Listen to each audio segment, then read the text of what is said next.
La burguesía colombiana ha iniciado una ofensiva contrarrevolucionaria para sacar a Gustavo Petro del poder. La reacción de masas obreras y populares ha sido ejemplar. Están enviando un claro mensaje a quienes desde siempre se han sentido dueños de Colombia y pueden hacer con ella lo que quieran. Pero las masas han despertado y muy difícil será volverlas a someter. El ataque contra el presidente, acusado por el Consejo Nacional Electoral de irregularidades en la financiación de su campaña, tiene profundas raíces en los intereses de las multinacionales y sus aliados políticos en Colombia.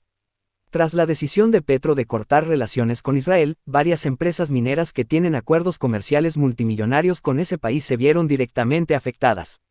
Entre ellas destacan Cerrejón, Drummond y Prodeco, que son pilares de la exportación de carbón colombiano y están controladas por capital extranjero, es decir, son empresas imperialistas.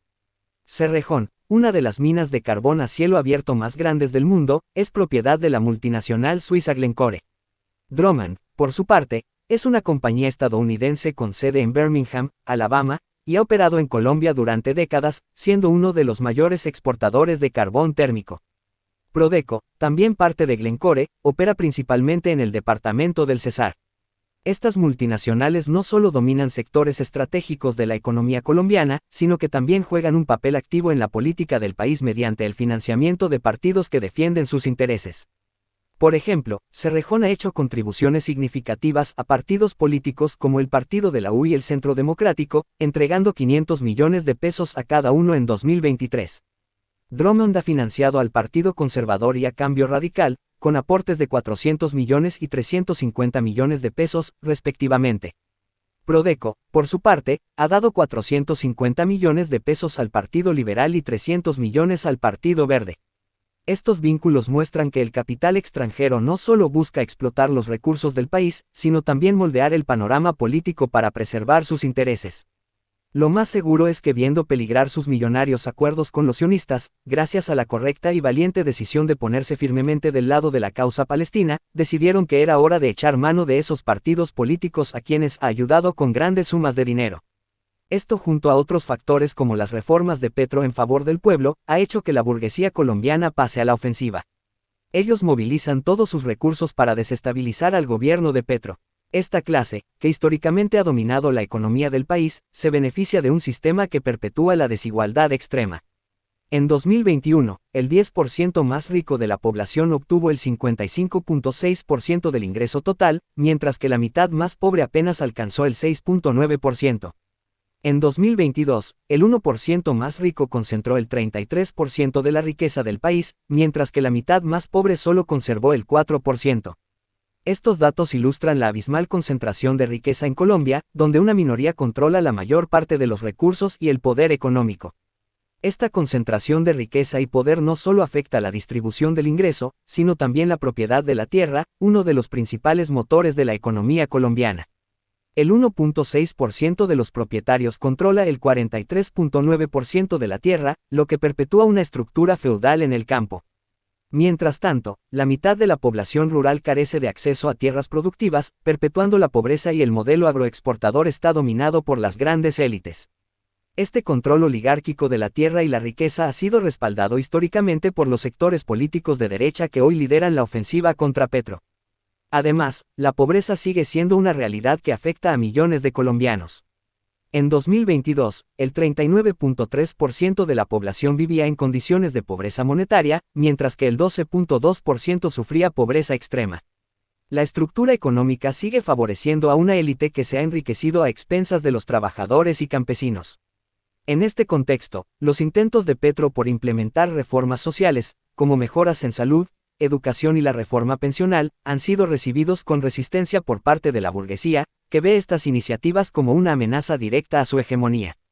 Aquí vemos la confirmación de la revolución permanente de León Trotsky cuando señala que las burguesías de los países excoloniales son incapaces de llevar a cabo las tareas de la revolución democrática burguesa como la soberanía nacional y la industrialización por su dependencia de las burguesías imperialistas.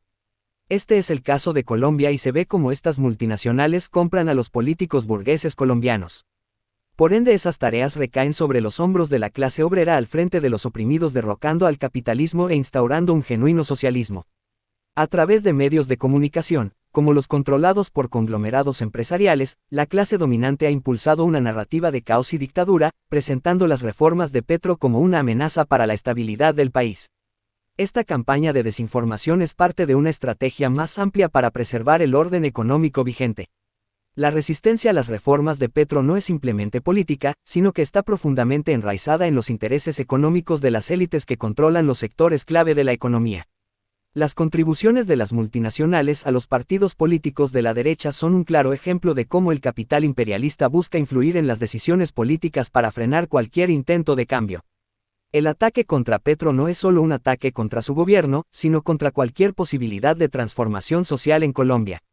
Frente a este escenario, la experiencia de la revolución bolivariana en Venezuela es una lección que no puede ignorarse. En Venezuela, la falta de expropiación total de los sectores estratégicos de la economía permitió que la burguesía mantuviera una base de poder desde la cual reorganizarse y lanzar su contraataque. El fracaso en avanzar hacia una verdadera economía socialista, con la nacionalización de la banca, las grandes industrias y los latifundios bajo control obrero, debilitó el proceso revolucionario. A pesar de los avances sociales iniciales, la incapacidad de romper completamente con el capitalismo llevó a una situación de desgaste y eventual retroceso. Hoy la revolución bolivariana está a 7 metros bajo tierra. En Colombia, Petro enfrenta una encrucijada similar. Si no se avanza hacia un socialismo genuino, expropiando los principales sectores de la economía y poniendo los medios de producción bajo control obrero, la burguesía seguirá teniendo los medios para sabotear cualquier proceso de transformación. La nacionalización de la banca, las industrias estratégicas y la redistribución de la tierra no son opciones radicales, sino condiciones necesarias para romper con el ciclo de pobreza y desigualdad que ha marcado la historia del país. Asimismo, el ejército regular, históricamente alineado con los intereses de la clase dominante, debe ser reemplazado por un ejército popular, un pueblo en armas dispuesto a defender las conquistas de la revolución. Sin esta fuerza armada revolucionaria, cualquier intento de cambio será vulnerable a los ataques de las élites, tanto internas como externas. Petro debe aprender de las lecciones de Venezuela y avanzar hacia la construcción de un Estado verdaderamente socialista, donde el poder no esté en manos de una élite económica, sino de los trabajadores y campesinos. Si no lo hace, el futuro de Colombia estará marcado por una repetición de los errores del pasado, donde las reformas parciales son rápidamente desmanteladas por una burguesía que nunca renunciará voluntariamente a su poder.